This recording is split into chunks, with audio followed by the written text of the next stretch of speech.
Ce champ de maïs, sur ce lopin de terre, est différent des autres. C'est un champ intelligent. Comment est-ce qu'on peut faire pour pouvoir quand même produire en saison sèche ou en contre-saison? Donc c'est de là qu'est venue l'idée de pouvoir expérimenter un système de production où l'irrigation en fait ne sera plus du tout un travail, disons, physique ou bien un travail éreintant. Même en termes de temps, ne sera plus en fait un travail avec autant de charges pour l'homme.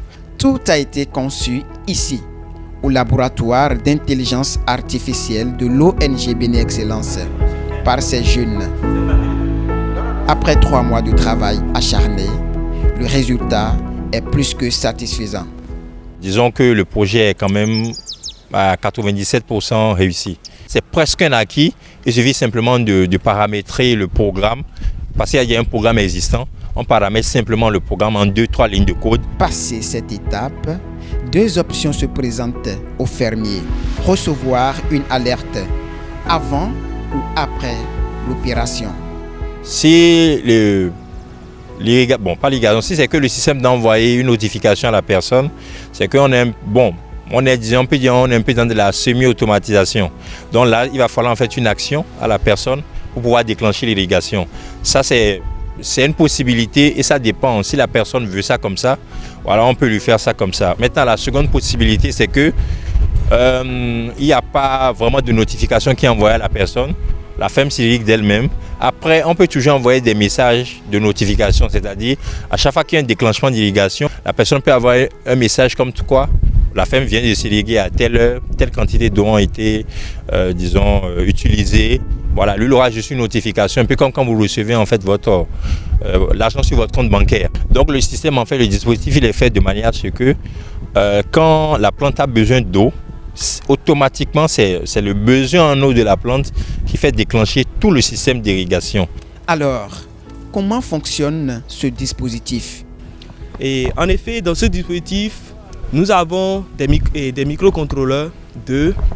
L'un va se charger de relever certaines valeurs essentielles sur notre champ, notamment le NPK, la teneur en NPK du sol, la température, l'humidité du sol, la tension du sol, la teneur en oxygène du sol et également quelques valeurs essentielles qui constituent notre station météo, la vitesse du vent, la direction du vent, l'éclairage, la température, la pression, l'humidité de l'air et également nous recueillons comme valeur s'il pleut ou s'il ne pleut pas, une valeur qualitative.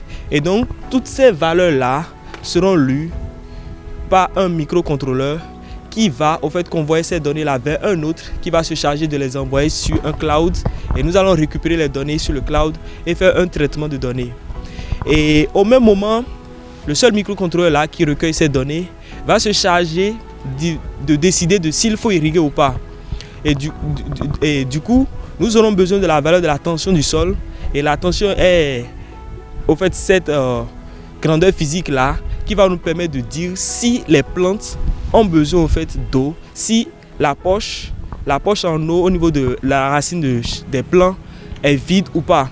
Et donc, grâce à la tension du sol, nous pourrons demander, le microcontrôleur pourra demander, parce que là, dans ce cas, c'est lui qui le fait, il pourra demander d'activer l'irrigation sur chacun des billons de notre champ. Trop technique, n'est-ce pas? Sans doute, mais on continue. Découvrons à présent comment l'eau arrive jusqu'ici et comment se fait sa distribution dans la ferme. Il faut un système pour transporter l'eau vers le champ. Donc c'est là qu'on a mis des vannes, les électrovannes, des tuyaux. Donc on quitte la SONEP, on met vers les vannes. Maintenant ces vannes sont comme des interrupteurs qui sont commandés. Donc pour les commander, on a besoin d'électricité. Donc on a d'abord pris une source de la SPE2 de 220 volts. On a utilisé un convertisseur pour ramener le courant là au courant que les vannes peuvent utiliser. Et ça, c'est un courant de 12 volts. Donc on a un dispositif qui prend les 220 volts de la SP2E qui renvoie en 12 volts. C'est ça qui alimente les vannes. Mais ces vannes sont contrôlées par le microcontrôleur. Et ces microcontrôleurs maintenant commandent eux les relais. Ce sont des relais qui vont jouer le rôle d'interrupteur. Quand ils sont activés, ils mettent les vannes en marche et quand ils ne sont pas, les vannes ne sont pas en marche. Voilà comment fonctionne la ferme autonome pensée par des passionnés de l'intelligence artificielle. Ce projet est financé par la Fondation Vallée sous l'égide de la Fondation de France. Comme je le dis, on ne remerciera jamais assez l'ONG Benexcellence, la Fondation Vallée, parce qu'ils ont cru en nous. Et on leur a apporté, en fait, on leur a présenté le projet. Ils ont vu la vision, ils ont accompagné. Et ils ne nous ont pas demandé si on avait fait déjà des choses comme ça. Au contraire, voilà, ils n'ont pas hésité. Et ça, c'est quelque chose qu'on ne voit malheureusement pas dans le paysage béninois. Soulignons que ce projet est né dans le cadre de l'école d'été sur l'intelligence artificielle, programme de la Fondation Vallée et de l'ONG Benexcellence, soutenu par le programme des Nations Unies pour le développement, qui forme depuis 2021 une centaine de jeunes Africains aux notions de base en intelligence artificielle.